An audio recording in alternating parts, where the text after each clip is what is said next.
Chers amis, Shabbat Shalom, bonjour. Aujourd'hui, nous allons étudier la paracha de Émor, une paracha qui se trouve dans le livre de Vaïkra, le livre du Lévitique. Émor veut dire dit. Je vais pas pouvoir énumérer toutes les règles rapportées dans cette sidra, mais je voudrais me concentrer sur la mitzvah de Sfirat HaOmer, du conte de l'Omer, mitzvah que nous sommes en train de vivre en ce moment, lorsque nous comptons tous les jours qui nous séparent de Pessah à Shavuot. Le conte de l'Omer est un conte qui remonte au moment où les enfants d'Israël, sortis d'Égypte, attendaient avec impatience que la Torah leur soit donnée, ce qui va arriver 49 jours plus tard. Ce conte de l'Omer traduit l'impatience, la volonté, le désir des Béné Israël, des enfants d'Israël, d'acquérir cette Torah après avoir acquis la liberté à Pessah. Ce conte ou cette attente de l'Omer est donc fondamentale. Elle lie les deux fêtes de Pessah et de Shavuot. Et il ne saurait y avoir de liberté physique, celle de Pessah, sans liberté spirituelle, celle de Shavuot. D'ailleurs, lorsque nous consommons les 4 coupes de la liberté au cours du Seder à Pessah, chaque coupe correspond à un degré de liberté. Le premier, c'est l'arrêt de tout travail. Au moment où les plaies s'abattent sur les Égyptiens, ils ne sont plus capables de faire travailler les Béné Israël. La deuxième coupe, c'est celle de la sortie d'Égypte proprement dite. Le 15 Nissan, après la mort des premiers-nés, eh bien, les Hébreux sortent. Et puis la troisième coupe rappelle le passage de la mer Rouge, 7 jours après la sortie d'Égypte. Les Égyptiens sont noyés et les Hébreux sont définitivement libérés de leurs oppresseurs. Quant à la quatrième coupe, elle nous rappelle que la loi, le don de la Torah, va se faire sur le mont Sinaï 49 jours après la sortie d'Égypte, et c'est également une acquisition d'une certaine forme de liberté. Alors, pourquoi acquérir donc le don d'une loi peut permettre d'acquérir la liberté, une quatrième degré de liberté. La loi est plutôt contraignante. On ne va pas ici aller vers la liberté. Alors, il faut comprendre qu'évidemment, en premier temps, toute société ne peut pas uniquement se prévaloir d'une liberté absolue où les plus forts finalement écraseraient les plus faibles pour exercer leur droit de liberté. Il faut bien une règle, une loi qui organise la société, et c'est ce qui va arriver avec le don de la Torah. Et puis, bien évidemment, la Torah nous fait acquérir de la liberté parce que son étude et sa connaissance nous permettent de mieux connaître le monde et donc de mieux l'appréhender.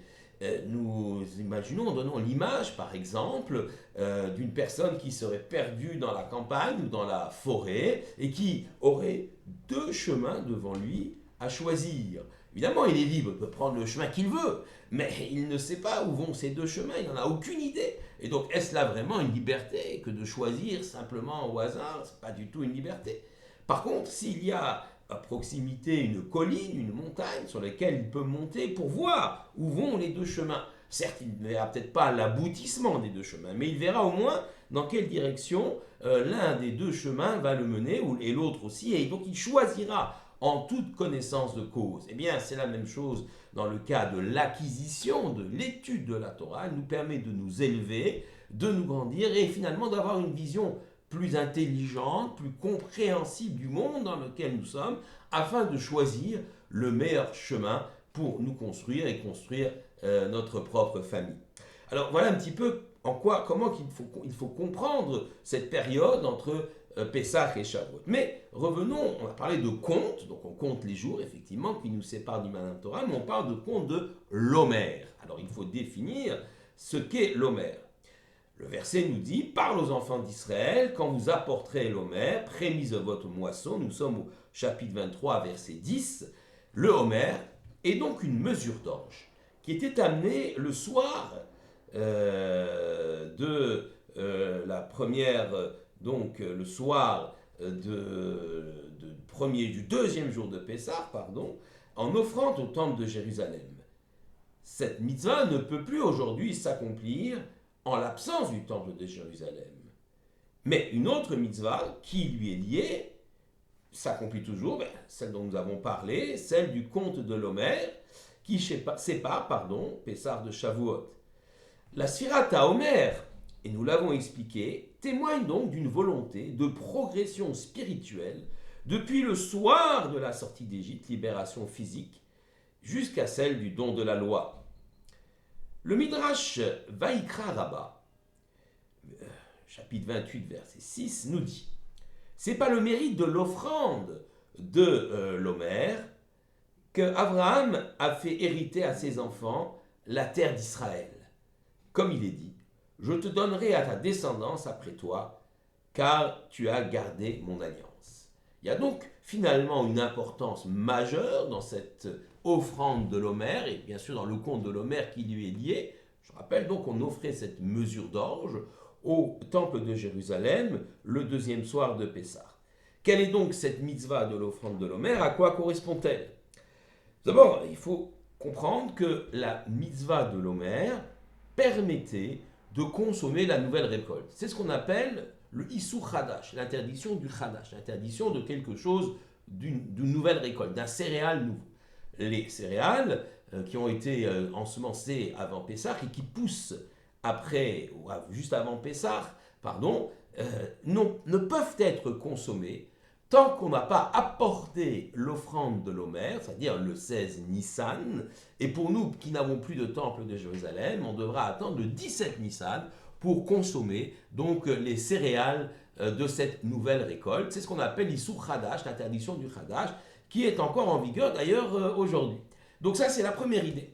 Sorte de reconnaissance envers la récolte qui nous a été donnée. On remercie l'Éternel pour la nouvelle récolte, et donc, en offrant l'Omer, et donc, qui est la plante finalement la plus précoce par rapport au blé, l'orge pousse en premier, et donc, ainsi, on peut consommer, après avoir dit merci au Créateur, on peut consommer de la nouvelle récolte. Mais, on va essayer de comprendre un peu plus profondément au niveau spirituel sur ce lien entre l'Omer et le droit du peuple juif sur la terre d'Eretz Israël, comme nous l'avons exprimé dans le Midrash Vaikra Rabbah.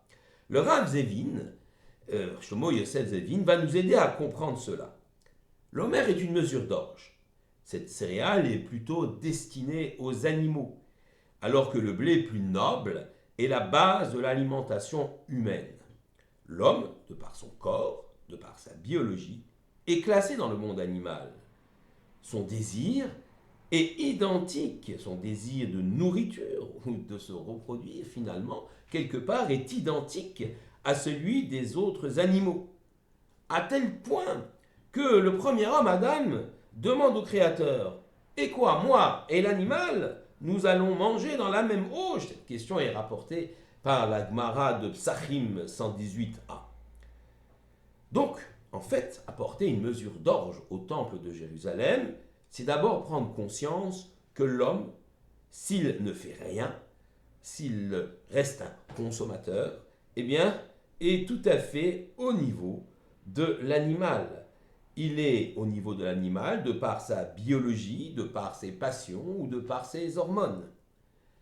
Bien sûr, il faut se nourrir. Bien sûr, nous avons des besoins biologiques.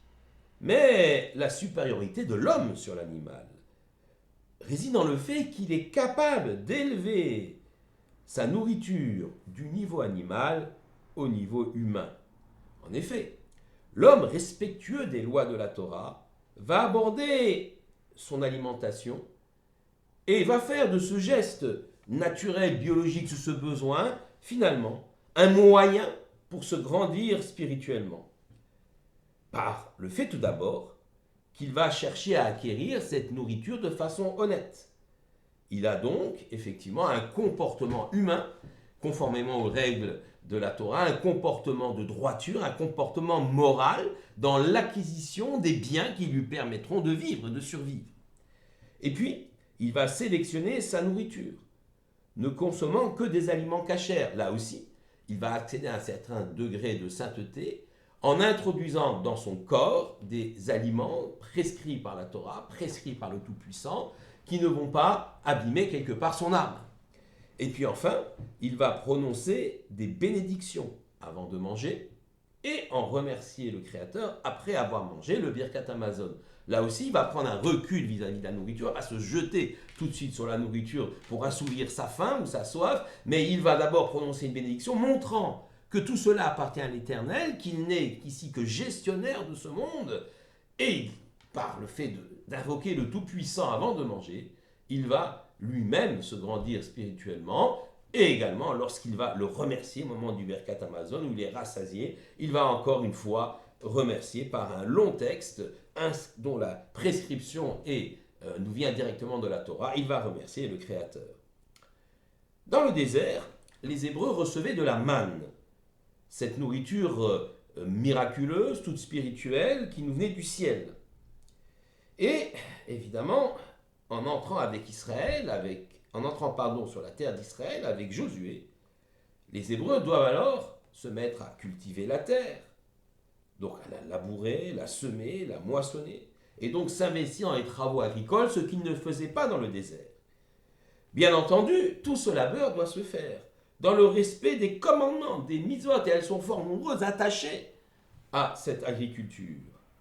Ainsi, à nouveau, l'homme peut donner à sa recherche de nourriture, qui est une recherche éminemment matérielle, comment exploiter la terre pour donner à manger à chacun d'entre nous, eh bien, il va lui donner une dimension spirituelle en appliquant les règles liées à l'agriculture, les règles de PA, laisser le coin du champ, les règles de Shira, ce qu'on a oublié comme gerbe dans le champ, le laisse aux pauvres, les quêtes, les épis de blé qui tombent, les règles de la Shemitah, le repos tous les 7 ans, etc., etc. Je ne peux pas ici citer toutes les règles liées aux travaux agricoles, mais elles sont fort nombreuses. Le droit donc à la possession de la terre d'Israël, matérialisé par son exploitation, paysan juif qui va cultiver cette terre d'Israël, labourer, eh bien, ceci est lié, ce droit à la possession de la terre d'Israël, est lié à la capacité du juif de se grandir, de dépasser sa condition d'être biologique pour atteindre celle de l'homme ou de la femme voulue par la Torah. La mitzvah de l'Omer, qui marque cette progression, eh bien, est donc intimement liée à la terre, et elle symbolise ce progrès spirituel de l'homme. La terre d'Israël devient donc le moyen absolu pour chaque juif de grandir et d'atteindre sa dimension spirituelle. Par le mérite du conte de l'Omer, nous pourrons tous ensemble retourner à Yerushalayim, Bimera Beyameinu, avec la venue du Mashiach Tzidkeinu, pour le temple reconstruit. Amen. Shabbat Shalom à tous.